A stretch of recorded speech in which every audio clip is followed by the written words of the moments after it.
U sklopu IPA programa prekogranične saradnje između Mađarske i Srbije pod projektom Popaj sve osnovne škole na teritoriji opštine Novi Kneževac opremljene su novim kuhinskim aparatima i dodatnom opremom. Po rečima menadžera projekta, ovo je samo jedna od faza kroz koju je predviđeno opremanje škola, a naredna će obuhvatiti nabavku sportske opreme za đake, istakao je menadžer projekta Vladimir Markov. Kroz projekat se još realizuje i nabavka opreme. Danas isporučujemo opremu školama vezano za pripremu hrane, odnosno to su konkretno ovi aparati poput frižidera, kombinovih frižidera, mikrotalasnih pećnica, šporeta, stolova i stolica koji će biti u trpezarijama osnovnih škola na teritoriji naše opštine.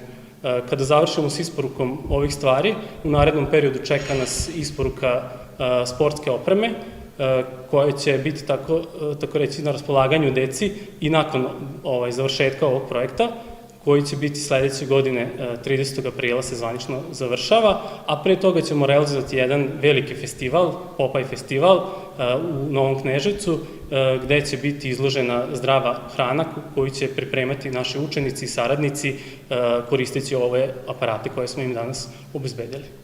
Ovo je jedna faza projekta.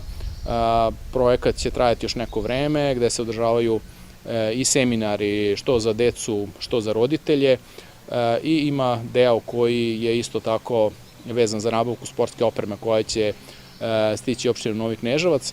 Inače, ukupno je nekih 7.000 evra oprema koja se donira školama, 85% toga pokriva Evropska unija, ostatak ide opština Novi Kneževac i nadam se da će se ova oprema koristiti i da će biti od koristi našim najmlađim stanovnicima koji pohađaju osnovnu školu opštine Novi Kneževac. Po rečima predsednika opštine, doktora Radovana Uverića, cilj ovog projekta jeste podizanje svesti i edukacija najmlađih o zdravom načinu života, što je izuzetno važno za naše mlade. Edukaciju i predavanja školarcima uzrasta od 10 do 13 godina realizuju predstavnici Univerziteta Gal Ferec iz Segedina i profesori Naučnog instituta za prehrambene tehnologije iz Novog Sada. Vodostaj Tise je u umerenom porastu sa tendencijom umerenog porasta naredna 4 dana. Vodostaj reke Tise kod Novog Kneževca na današnji dan iznosi 504 cm, dok izmerena temperatura vode iznosi 16 stepeni Celzijusa.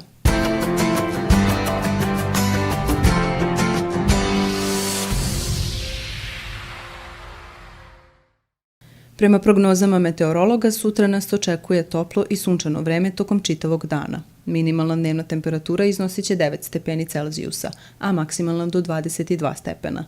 Duvaće vetar jačine do 9 km na čas, a pritisak će biti iznad normale. Vlažnost vazduha iznosit će 50%. Intenzitet UV zračenja biće vrlo visok i dostići će vrednost 8 UV indeksa. Kod osoba sa kardiovaskularnim i respiratornim oboljenjima tegobe su i dalje moguće usled očekivanih biometeoroloških prilika. Od meteoropatskih reakcija mogu se javiti reumatski bolovi, glavobolja i nervoza. Preporučuje se adekvatno odevanje kao i oprez u saobraćaju.